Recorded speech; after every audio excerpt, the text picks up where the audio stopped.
त्याची मार्ग प्रतीक्षा होती. अंगराज कर्ण यांचा युधिष्ठिर धर्म गेला म्हणतात. त्याच्या समोर येऊन उभा राहिला. पंच पांडवातील ज्येष्ठ पांडव युधिष्ठिर, मी आपल्याशी युद्ध करण्यास उत्सुक नाही. किंबहुना आपण आमच्या तोला मोलाचे योद्धे नाही असं आम्ही समजतो. तेव्हा आमचा मार्ग सोडा. रघुराई पार्थाशी आम्हाला युद्ध करायचंय. कर्णराज, मी आपल्या तोला मोलाचा नसेल असं आपल्याला वाटतंय, पण रणभूमीवर कोण लहान आणि कोण मोठा हे युद्ध कौशल्यावर ठरलं जातंय. मरणाची भीती तुम्हाला असेल तर शरणागती पत्करा आणि माघारी चला आणि अंतुराला खेळलेल्या रोगाप्रमाणे जाऊन निद्रिस्त करा. युधिष्ठिरा, जिभेला लगाम द्या. कारण अंगराज कर्ण जर का मृत्यूला घाबरला असता, प्राणांची आशा जर का मनी बाळगली असती, या रणकंदनात उडी केव्हाच ठोकली नसती. युधिष्ठिर म्हणे, युधिष्ठिर पंच पांडवातील ज्येष्ठ पांडव, धर्म युधिष्ठिराचा धर्म झाला. या अधर्माच्या पुतळ्याला धर्माचं नाव देऊन या विश्वात नावलौकिक कमवण्याचं कर्तव्य युधिष्ठिर तुमच्याकडे बिघडतंय.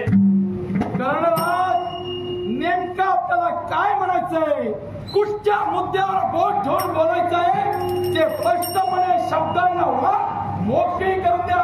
नक्की. धर्म तुमच्या समोर पहाडाप्रमाणे उभे.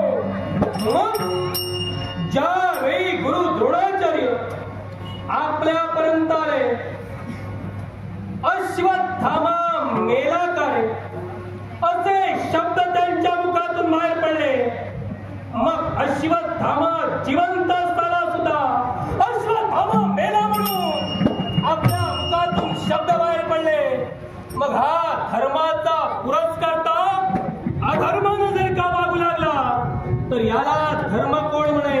अंगराज, आचार्य गुरु द्रोणाचार्य माझ्यापर्यंत आले हे त्रिवार सत्य आहे. मला प्रश्न केला आणि त्यांना ज्ञान होतं. तिन्ही लोकांचं ऐश्वर्य जरी युधिष्ठिर धर्माला बहाल केलं तरी धर्म असत्य भाष्य केव्हाही करणार नाही हे आचार्याला ज्ञान होतं. म्हणून त्यानं इतरत्र सैन्याजवळ पाठ फिरविली आणि धर्माच्या रथात उडवले. म्हणू लागले, अश्वत्थामा मेला का, अश्वत्थामा मेला का, हे त्यांच्या मुखातले शब्द निघाले. पण एकी करून अश्वत्थामा मेला अशी आरोळी पडली गेली. पण नेमका कोण मेला हे युधिष्ठिराला ज्ञात नव्हतं. गुरुदेवांच्या प्रश्नाला अनादर होऊ नये म्हणून मी म्हणालो, नरवा कुंजरवा म्हणजे पशु मेला की मनुष्य मेला हे ज्ञात नाही. पण अश्वत्थामाचा कोणीतरी मेला. स्वतःच्या पुत्राचं नाव हे अश्वत्थामा होतं. स्वतःच्या पुत्राचे पराक्रम हे आचार्याला ज्ञान होते. मग मी जे कथन केलं ते अयोग्य होतं का? आता आचार्य मेले हे माझ्यामुळे म्हणत असा तर निवड आपला गैरसमज आहे. तर आपला पुत्र बलवान शक्ती सामर्थ्यवान आहे हे आचार्याला ज्ञान होतं. पण पुत्र मेला धर्माच्या शब्दावर विश्वास ठेवला. निशस्त्रीय स्वतः झाले, रथात बसले, आपला श्वास वकिला आणि पंचप्राण अवकाशात घालविले आणि मेले. या धर्माचा दोष नव्हे. वा धर्मराज, म्हणजे यात तुम्ही अधर्म केलाच नाही असं तुमचं ठाम मत आहे. मग मला सांगा, कौरव पांडवात युद्ध खेळण्यात आला, मग त्यावेळी सारी संपत्ती तुम्ही पणाला लाविला. सारी संपत्ती पणाला लावून सुद्धा ज्यावेळी तुमची खेळण्याची हौस पूर्ण झाली नाही तेव्हा तुमची पत्नी लक्ष्मीच्या रूपाने जिने तुमच्या गृही प्रवेश केला त्या तुमच्या धर्मपत्नीला द्रौपदी देवीला तुम्ही जुगाराला लावली. मग अशा स्वतःच्या पत्नीला, घरच्या स्त्रीला जुगाराला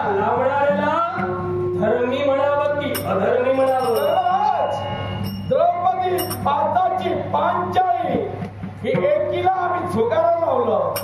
पण प्रथमतः कौरवानं आपल्या 100 बायका लाविल्या. तुमचे कौरव हे मित्र होते होय ना? मग 100 बायका लावताना अडविल्या असतात आणि त्यांना तो प्रश्न केला असतात तर फार बरं झालं असतं. त्यांच्या बरोबरची पांचाळी होती, ती पांचाळी आम्ही लाविली. त्यात काय वापर झालं?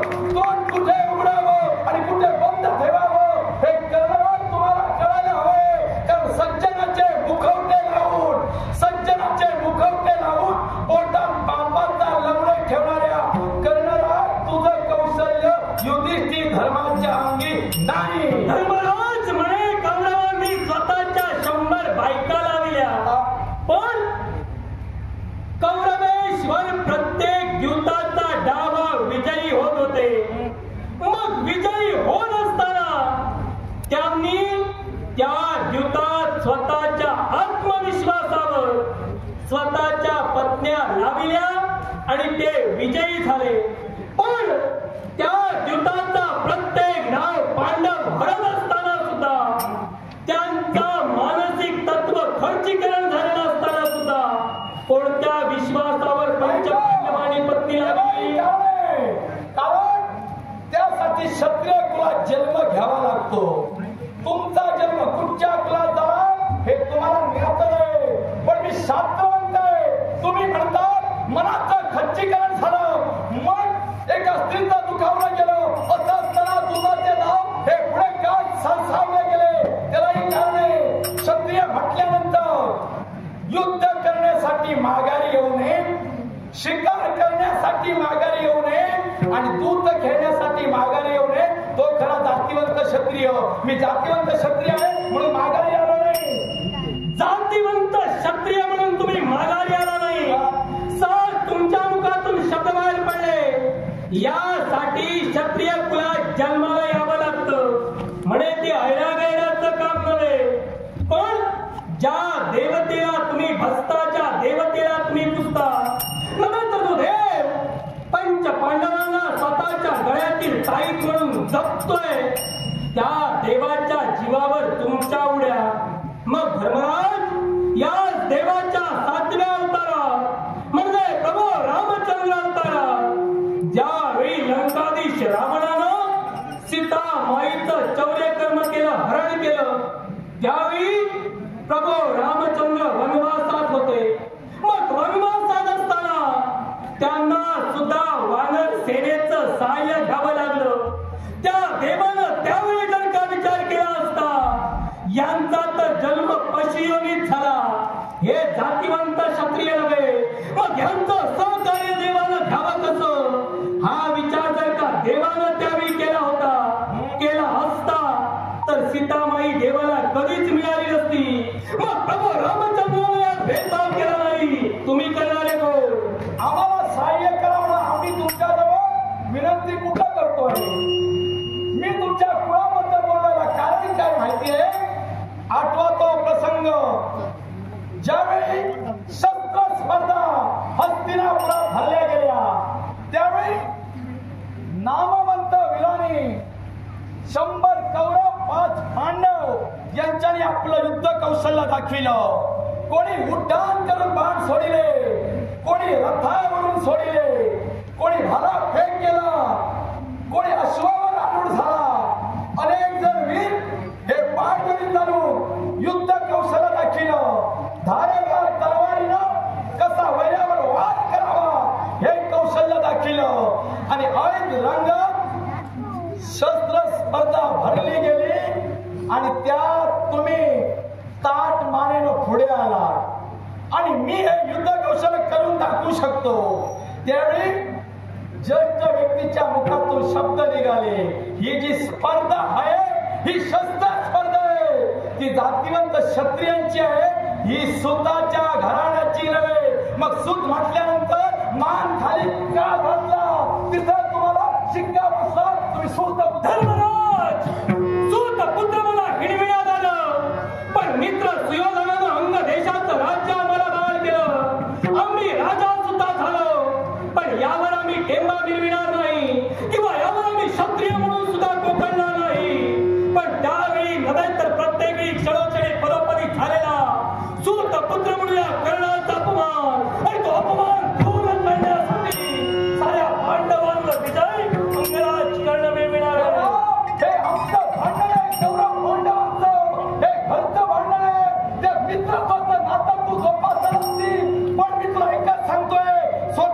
हक्कासाठी लढणं हा गुन्हा नव्हे, मग हक्कासाठी लढे भरतखंडाचा किरी मिळवण्यासाठी तुझ्या संघर्ष करावा लागला तरी चालेल. विश्वास सर्वात श्रेष्ठत्वाचा नातं म्हणजे मित्रत्वाचं नातं, पण ते मित्रत्वाचं नातं या विश्वास अबाधियाबाद ठेवण्यासाठी मित्र जरी चुकला असेल तरी त्याच्या बाजूला सक्षमपणे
धर्माचा शेवट करणं उचित नाही, पण वीराचं जिवंतपणाचं मरण म्हणजे त्याचा अस्तित्व आणि त्याचा स्वाभिमान खर्ची करणं, पण ते जिवंतपणाचं